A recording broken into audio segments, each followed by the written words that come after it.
Assalamualaikum warahmatullahi wabarakatuh, masyarakat Kabupaten Siak yang saya sayangi, masyarakat Riau, masyarakat Indonesia yang saya hormati. Saya sekarang berada di Sungai Siak, berlatar belakang jembatan kaca karena mengakomodir beberapa rekan-rekan mengatakan, Bang Rizal, sekali waktu yuk kalau ada yang mau kamu bahas, kamu ambil latar belakangnya jembatan kaca. Terus salah seorang senior yang sangat saya hormati, sangat mengatakan, mari kita jaga seluruh aset-aset negeri ini yang sudah ada. Beliau mengatakan, oke, bagus, kecuali jembatan kaca. Mari kita maknai kata singkat mendalam dari senior kita yang sangat kita hormati ini tentang jembatan kaca ini. Ada apa? Bapak, Ibu, saudaraku yang saya hormati, sejak tadi malam, sejak para pejabat negeri ini mewakili Kabupaten Siak berkunjung ke salah satu kementerian di Jakarta, kemudian mereka merilis aktivitas mereka, dan rilis itu menjadi perbincangan di kedai kopi sejak kemarin sore sampai dengan tadi pagi. Utara, selatan, barat, semua bicara satu topik tentang aktivitas perwakilan pemerintahan Kabupaten Siak yang berkunjung sekitar tanggal 29 Januari beberapa hari yang lalu ke staf khusus Menko Infrastruktur Pembangunan Wilayah bidang manajemen kerjasama antar lembaga, ya, Bapak Agus Jovan Ratu Konsina, dan mereka juga berkunjung ke Direktorat Jenderal Perhubungan Laut ke Bapak Muhammad Masudi STM MT. Secara umum kita sangat bangga dan bersyukur, appreciate terhadap mereka karena mereka sudah mau bekerja, datang ke Jakarta bukan sekedar tidur di hotel, jalan-jalan, tetapi mereka mendatangi departemen untuk bicara tentang bagaimana negeri ini lebih baik ke depan.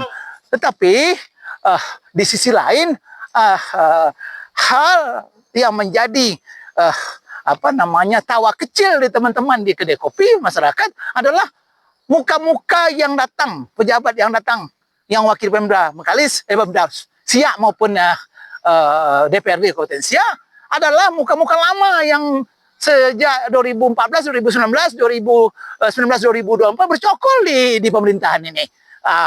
Dan mereka tidak berbuat apa-apa. Mereka biarkan beberapa desa terisolir. Saya bicara contoh saja.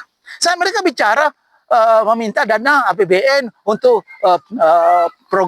infrastruktur desa terisolir. Sekarang, kalau mereka bicarakan itu sejak 2014, mereka bersama-sama menjalankan roda pemerintahan sampai 2024 ke desa terplanus. Hari ini, mungkin beberapa tahun yang lalu, kita sudah bisa pergi ke desa itu naik sepeda motor. Itu desa Turlanus, bukan sekedar desa biasa. Desa itu adalah batas wilayah Kabupaten Siak dengan Kabupaten Pelalawan, Kuala Kampar. Dan itu desa strategis yang harus menjadi prioritas harusnya oleh pejabat pemerintah Kabupaten Siak. Harusnya, bukan saya yang bicara. Desa Turlanus dulu kena almarhum papa saya menjadi guru saya dari kecil, sejak bayi di sana. Bukan itu. Tetapi kita melihat desa itu memang posisinya posisi strategis, batas wilayah yang harus kita jaga. Maka dia tidak harus terisolir. Pertanyaan teman-teman, wajar saja, apa kerja mereka ini selama ini? 2014, 2019, 2024. Setiap saat, mungkin selama 10 tahun itu entah berapa ratus kali ke Jakarta menggunakan uang rakyat, fasilitas rakyat.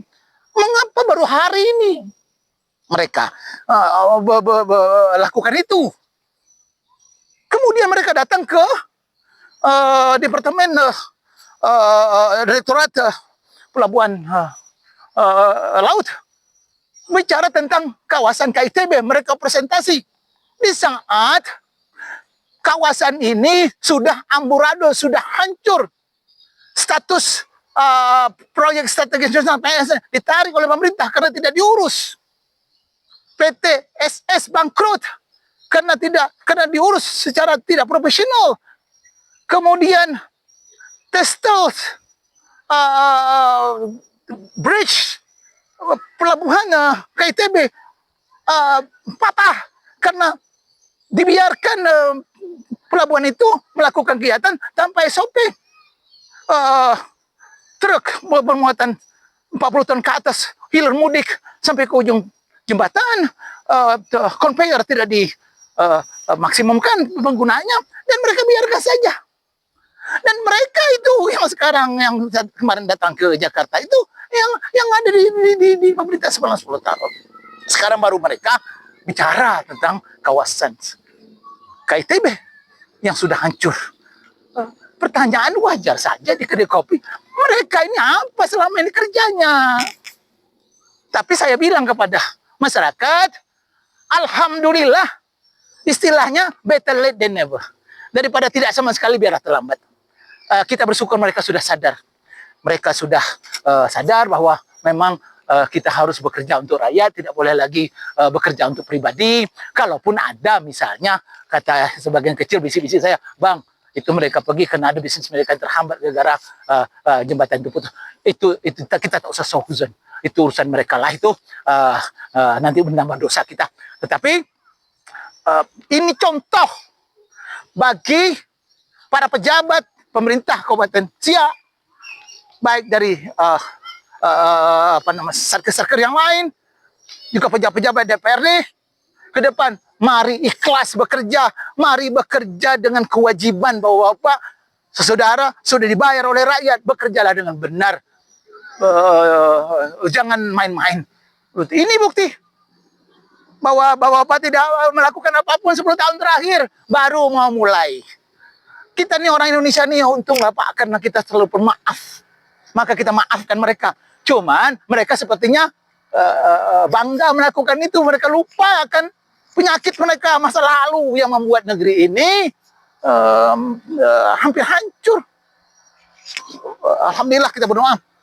PT BSP yang sedang mulai dibereskan. Mari kita sama-sama dukung ini proses perbaikan PT BSP. Itu juga akan kena tidak berfungsinya pengawasan. Selama periode 2014-2019, 2019-2004, DPR tidak berfungsi sebagai lembaga pengawas. Pemerintah daerah berbuat sesuka hatinya dan mereka biarkan. Sekarang terjadi, mereka baru pergi kemana-mana, tapi alhamdulillah. Itu bagus. Demikian saya menjernihkan situasi dan menyampaikan ini kepada masyarakat sebagai pendidikan, sebagai informasi yang menurut saya perlu sampaikan kepada masyarakat agar masyarakat tidak salah persepsi, terlalu memuji atau memaki. Kita ambil benang garis putihnya saja. Masa lalu itulah kerja mereka, sekarang mereka mungkin akan memperbaiki diri. Ke depan carilah calon-calon pemimpin yang baik, yang betul-betul bertanggung jawab, jangan asal pilih. Demikian saya sampaikan. Assalamualaikum warahmatullahi wabarakatuh.